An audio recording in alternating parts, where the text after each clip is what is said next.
Korang, okay, Kak Aya nak review apa yang korang dapat kalau korang ambil Azia 1.0 AV.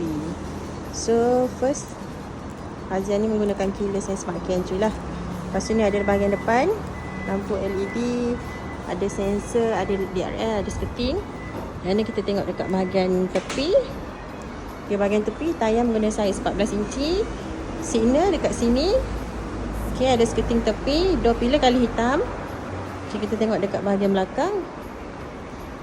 Okay, bahagian belakang ada emblem AV. So ni adalah boot. Boleh je buka.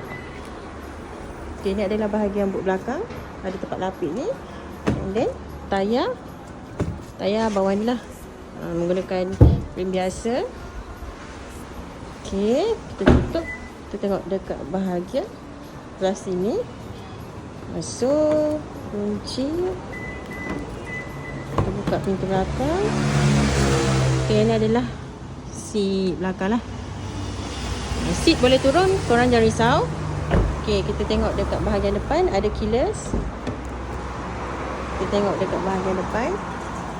Okay, ni adalah bahagian depan. Ni adalah button untuk tingkap.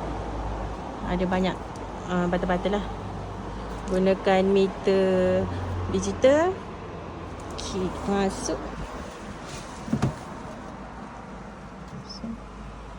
Ini adalah bahagian dalam Ladies A 3.0. Kita try start engine. Gunakan multimedia touchscreen. Konsol dia adalah macam ni. Button lock unlock sini. Di tempat letak cup. Alright, so kalau korang berminat dengan Azia 1.0 AV, korang boleh rujuk Kak Aya.